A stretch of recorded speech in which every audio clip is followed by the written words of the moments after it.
and welcome to this week's Precision podcast. I'm joined this afternoon by Clare McCarroll, and Clare is in Liverpool. Oh, I love Liverpool, Clare. Yeah, it's class. It's lovely. So Clare, thank you for being here this afternoon. Thank you for inviting me. You're welcome. And so Clare is a specialist physiotherapist, and Clare works predominantly with older people and is very interested in research. And I love that, actually. It's something I never got the chance to do, and I really wished I'd had that opportunity. So thank you for doing this fabulous research. I know you started your career down in London. Would you tell us a little bit about what you've been doing with yourself? Yeah, of course. So, I've been qualified now 12 years and did the bulk of my rotations and experience in London. I did all my sort of general rotations in community, pediatrics, amputees, all over, and then sort of fell in love with community and particularly like long-term conditions. And I developed quite an interest in working with people with dementia, because I could see that our, maybe I suppose patients with other neurodegenerative conditions such as Parkinson's disease had really clear pathways, really good access to care, really clear, guidelines. Like there's European guidelines for physio for people with Parkinson's disease, even though it's the second most common neurodegenerative disorder, Alzheimer's being the first, yet we don't have specific guidelines for that. So that sort of got me thinking. I was like, well, we're treating these patients, but what's guiding our practice, or what are the perceptions of the role of physios treating these individuals with dementia? So I was lucky enough to take a year out of practice and do a master's in research and really look at just that, look at, well, what are the perceptions people have of what physiotherapists' role are with people with dementia in nursing homes. And that was quite interesting. There was a number of things that came up.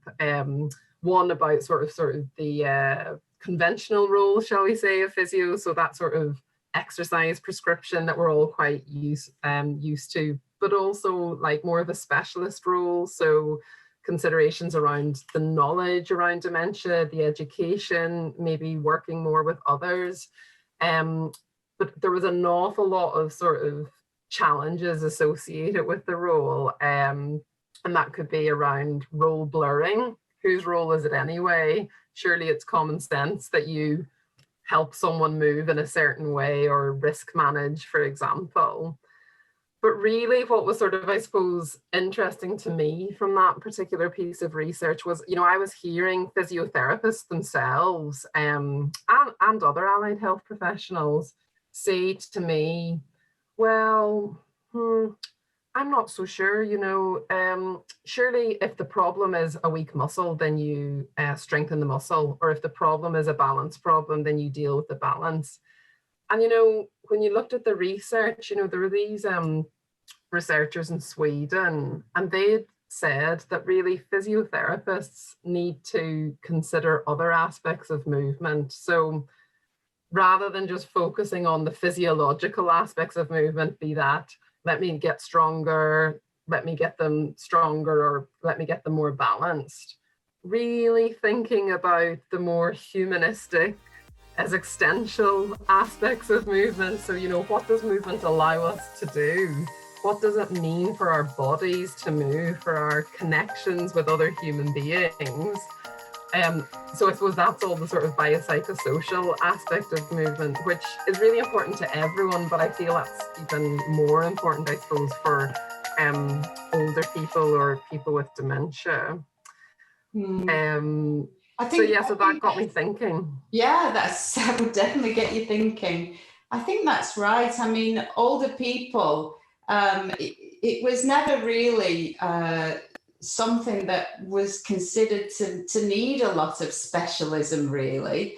Certainly when I was a young physio back in the day, there was, walking people around, and it was very fragmented as well. And I think I think what I'm increasingly becoming aware of is the holistic perspective, in terms of we're treating a human being and not just a condition, and and quality of life issues.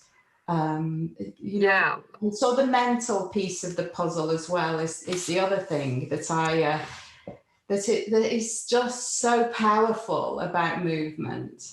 Yeah, absolutely. So, that was one of the things that I was really sort of interested in, because I was thinking, I think we're all getting an understanding of that during the lockdown, when our movement's been restricted, particularly with the first one. I feel like I'm hoping that we're all getting more of an appreciation of actually the impact that movement has, obviously, on our bodies, on our physical health, but more so on our mental health. And I suppose the fact that like movement can, create human connection. So, if I can move to a place, I can connect with another human being, or I can move with that human being. Like, how many of us are loving going out on those walks that you're just, everyone's out in their high vis and wet gear now, aren't they? Whereas maybe we wouldn't have been doing that before. We would have just been like, oh, I see enough people at work. I see enough people, in the gym. I don't need to interact. But I think I feel like people are maybe having more of an understanding of that. And I suppose too, like a key thing is, movement and physical activity. As we get older, we tend to become less physically active. And it's really interesting, when I was looking at some more research sort of about that, there's this sort of bi-directional correlation with physical inactivity and loneliness, where loneliness can, cause physical inactivity, but being physically inactive can also cause you to be lonely.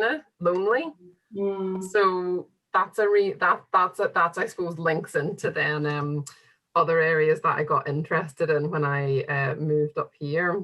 Yeah, I mean, I think that is fascinating, isn't it? That's cyclical almost effect that you don't necessarily think of it, and certainly the gyms wouldn't necessarily have you curious about it, but moving to be with people, and moving when you are with people, that connection building, the building of connections, it's a very interesting thing. And I think I was particularly interested when you put that together with music.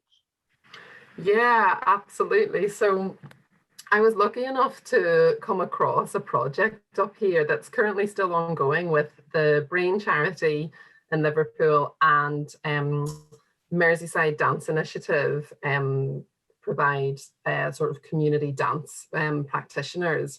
And they basically have this program called Music Makes Us Move, or Music Makes Us Sing. But I'm working obviously on the Music Makes Us Move project, where I'm the lead physio, and we're trying to create a program for people with dementia and their carers, sort of have like physiotherapy through dance movements, if that makes sense. Oh, yes. So it's been such an amazing and wonderful experience, particularly working with artists. It's, I feel so lucky, and the way in which they interact with individuals and can get people moving in ways that I don't think I would have been able to in my, physiotherapy, quotation mark sort of practice. So it's been eye-opening. I've learned loads, but it's also been a lovely way to encourage, enhance, and embody movement in people where they may not have maybe the cognitive abilities to, follow maybe a more structured, or not even structured, a more conventional delivery of physiotherapy. And I suppose that's where, like I'm learning and trying to think, well, is this a better way potentially of delivering physiotherapy to a subset of people that enhances movement, enhances participation, engagement, and overall sort of health and well-being. I mean, so that's been You're tapping into intuitive movements, aren't you? And Yeah, so the music as well. We know that we've seen those programs on the telly where, you know, people play the music and they may not be able to remember the name, but they can sing along with a familiar tune and yeah, recognize. And so if we incorporate that ability for music to tap into something deep in the yeah, recesses of the brain and couple yeah, with the movements that is yeah. more instinctive, perhaps.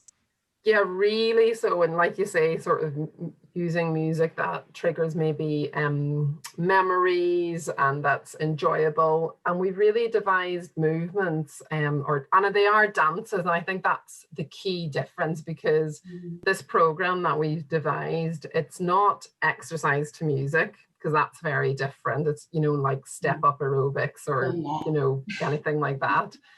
And it's not exercise with music. So, you know, you just put on a track and everyone's doing exercise in the room. Yeah. It's not that. It is dance.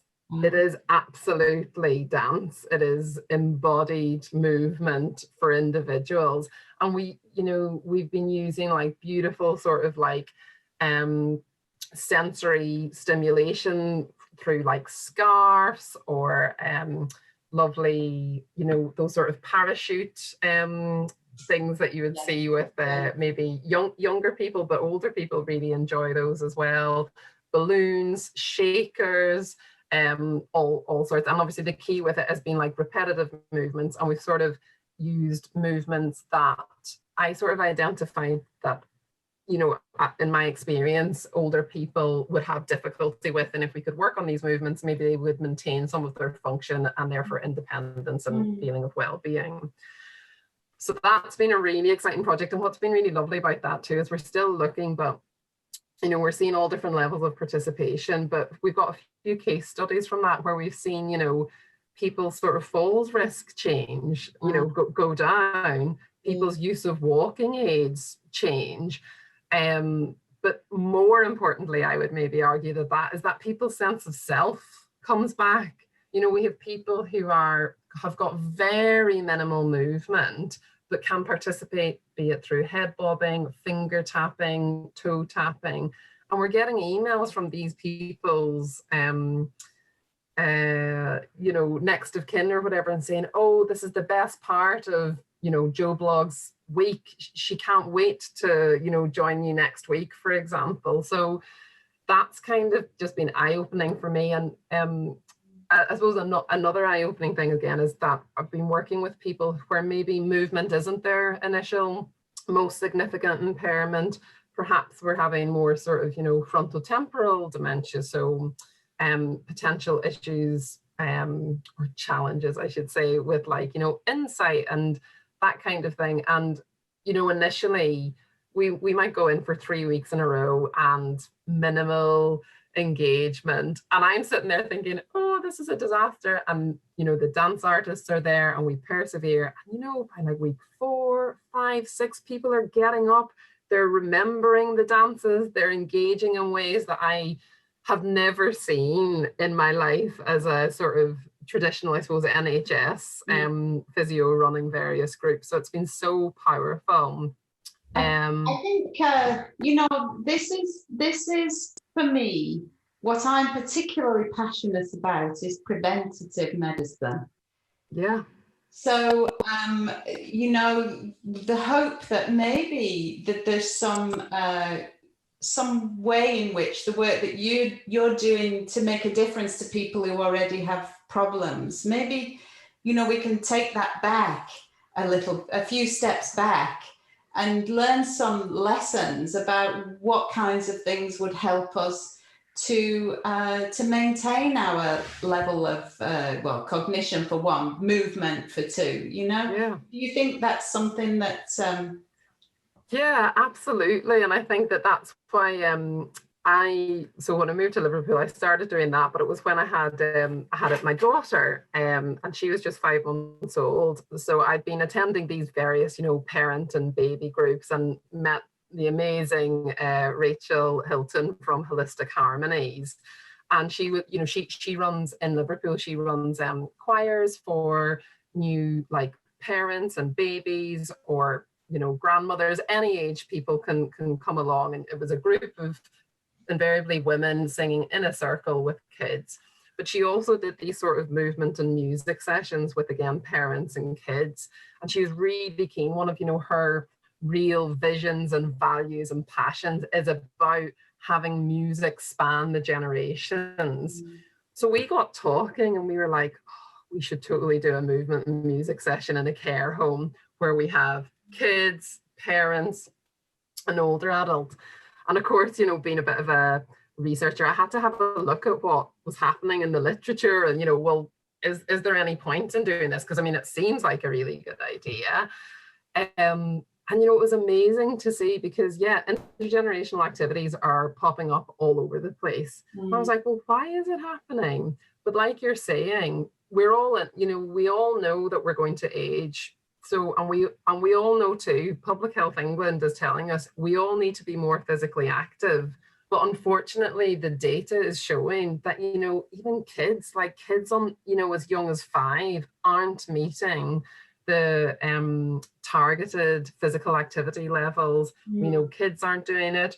We know adults aren't doing it. And we know that as we get even older, you know, physical activity just tails off. It's that really decline that happens.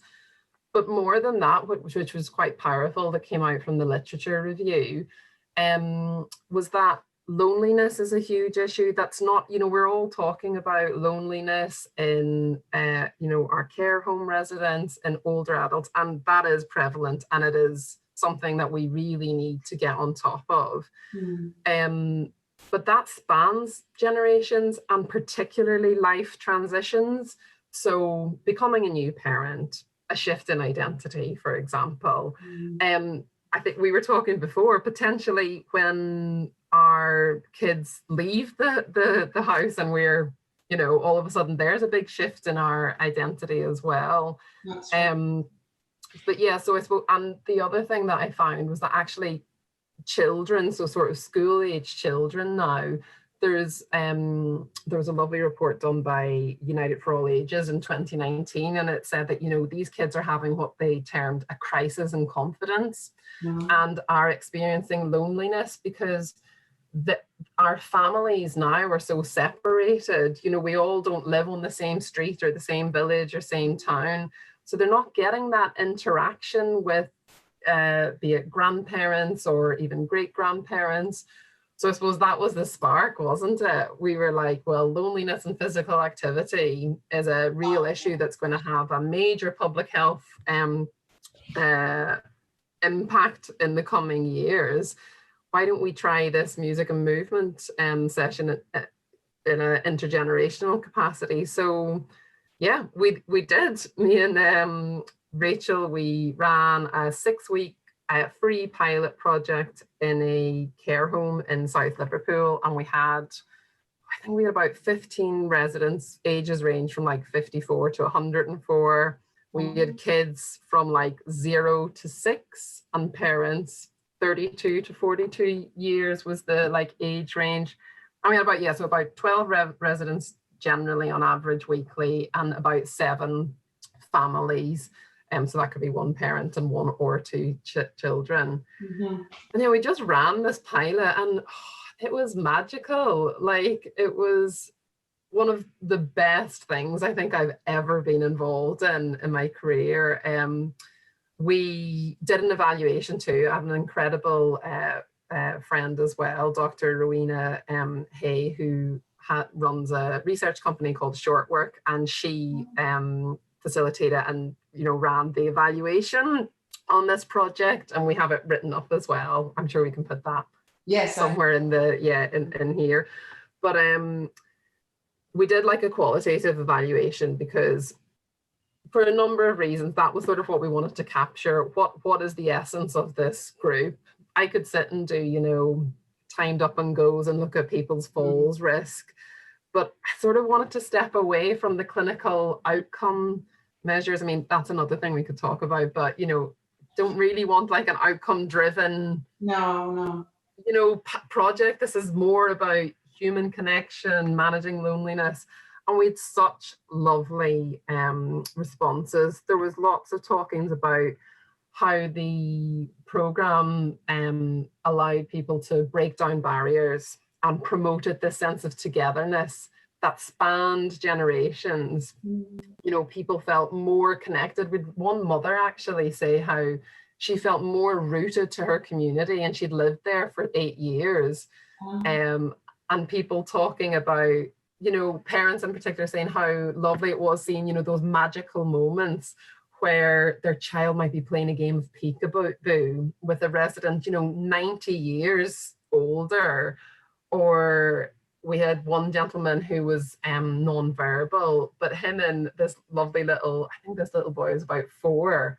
They had such an incredible interactions each week that didn't require verbal communication. We could use shakers, scarves, movement, facial interactions. So that was great. And then another finding was about supporting sort of passive and active participation. So again, that sort of just being in the moment, and be that enjoying that there was live music, singing parts, and because Rachel can play the guitar, so she's a great musician. So there was sort of singing parts, and then movement, dance parts where we would put on a track or whatever. And they were all really simple, be it nursery rhymes. We had things like row, row, row your boat, where we all had a big scrunchie and we're doing that together. Or we had like Daisy, Daisy, where Rachel was singing, that song, and everybody enjoyed it and sort of came together. But I suppose, there was no pressure to participate. People could enjoy the moment and participate if they felt they could. And we found that was a much better way of encouraging participation. Again, by like week 3, we had people up dancing with Zimmer frames. I've never seen it in my life before. It was amazing. And, kids like interacting and not fazed by the Zimmer frames. You put on the Beatles Twist and Shout and away everybody goes. But I think too much. Sorry, carry on. Well, I just think that whole the giving purpose to people, meaning, it's all about our the pillars of health. It isn't just doing exercises, eating the right foods, getting enough sleep. This human piece of the puzzle, which is connection, community, a sense of community, and for us to feel like we've got a purpose. And I mean, I can speak to this. You talked about times of transition, and of course, menopause is a time of transition. There's no two ways about it. And it often coincides with children leaving the roost. Maybe your work is in a place of transition also. So it's a time when you just start to scratch your head and think, what is it all about? Absolutely. In my own experience, and so this is such a fabulous thought. That the difficulty. There was that program on the television, wasn't there? What did we call it? Care homes for 4-year-olds. Yeah. And the findings were so fantastically positive. And yet, absolutely, these initiatives have such trouble getting off the ground. Well, that was another key finding. All right, the sort of challenges and barriers to trying to do this, because we were so passionate about this. We ran this for free. We did not take any payment from anybody, and we wanted to. We were just so keen to do it. And that's Rachel doing the work for free from Holistic Harmonies. I was free, and the myself and Dr. Rowena Hay wrote the report together, and no payment for that. But we were so keen. We so knew and believed that there's more to this, like you say. And it is interesting because, again, looking at the research, that was also the thing too, because I was thinking, well, why does a physiotherapist need to get involved in this? And, you know, I was reading research where teachers were involved because, you know, they do like Montessori type activities or teaching type activities in a care home. You know, again, like nursery workers were involved, social workers were involved from a kind of, you know, care perspective and giving. I didn't read anything with occupational therapists, but I'd be very surprised if there wasn't anything where they weren't, you know, meaningful activity and things like that. And then really I just realized it's not about anybody owning this. It's not about, you know, it's actually about if you're interested and you have the skills to promote and participate in these programs, it is about, like you say, that holistic health, which, you know, that person-centered, human orientated health, and like movement is such a part of that. I suppose that's where my interest comes from it. But it's so much wider than that, like you say, with all the different transitions and things. So yeah, so we are hoping now, we've put in like a bid for some funding to hopefully run more programs from next year. Remember who we put the bid in, but it's a huge bid, and sort of again do more evaluations, and we want to sort of really grow the program. So we'll see how that goes. But in the meantime, we're still doing the brain charity. We're still doing a bit of work with that. We're starting to do a bit of Zoom work as well, which is interesting. We're only starting that now again in December, but we will be carrying on with that. That project's was funded for 3 years, and we've really only done a year of that. So we have another 2 years for that, but we'd like to get some funding for the intergenerational aspect, I suppose. Yes, yeah.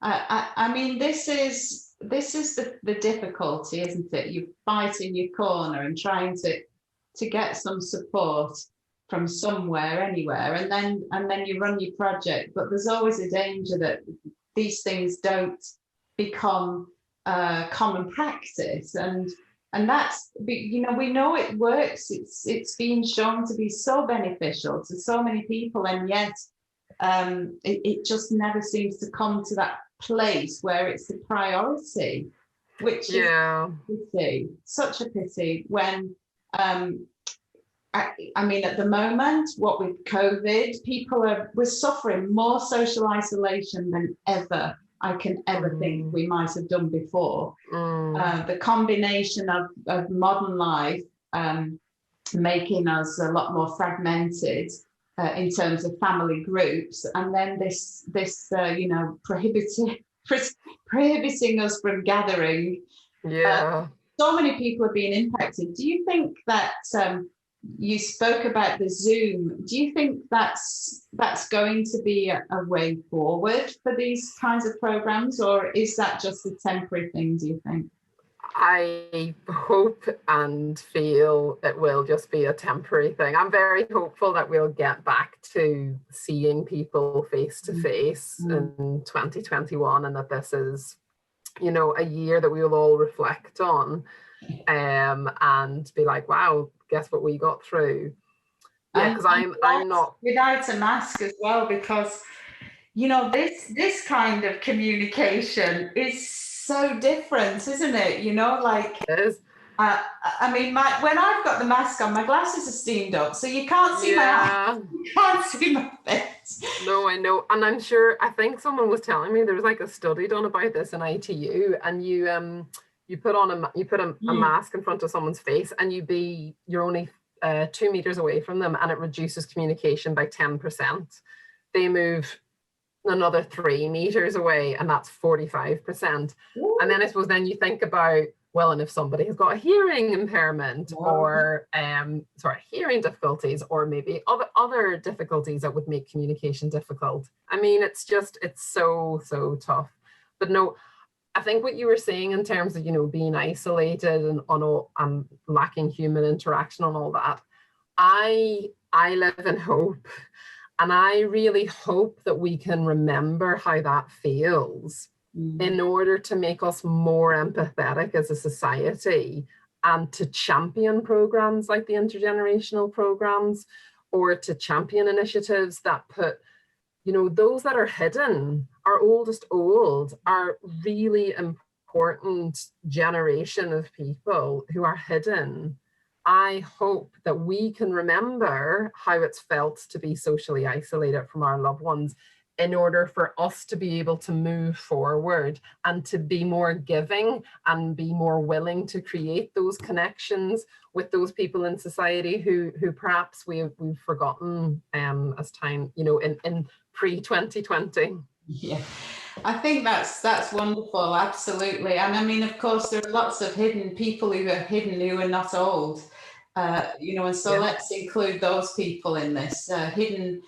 disabilities, people who are really just falling between the cracks of healthcare and social care, invisibility, and these sorts of absolutely. extend. And I think that's it. Mm-hmm. Yeah, and I think that's where like music is so powerful, because it transcends age or disability and mental and physical, health. And Rachel at Holistic Harmonies, I mean, she's running health choirs now online on Zoom for people with different sort of emotional and mental difficulties. So that's it's great that it's now being recognized as a useful form of therapy. But like you say, it'd be great if we could have programs that were just part of preventative medicine and wasn't we had to wait until there was a problem. Yeah, we're all about to fall apart. I mean, the singing, I actually have been a singer over the years and sung in many choirs, and I always say singing's so good for the soul. And I mean, we know that singing has physiological effects on the biochemistry of the brain. And music, similarly, you don't have to be able to sing in order to get those benefits. Just listening to upbeat music, we are transported, aren't we? You just need to turn on a song from the 80s and I'll be right back there.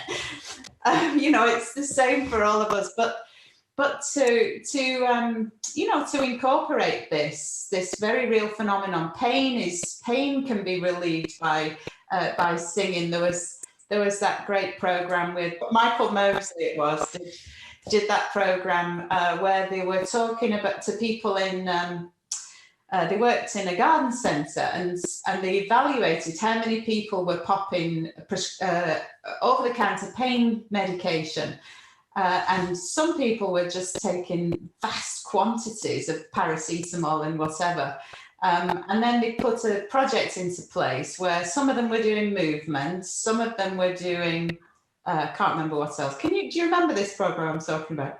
I'm not sure if I watched that one, sorry. You need to watch this one. And some of them were singing. I think some of them were dancing was the other one. Yeah. Dancing, singing, and I can't remember. Anyway, the fact there were some people who all they did was once a week, they went and sang in the lunch hour for half an hour at a time. And they were taking less painkillers at the end of that 6-week period.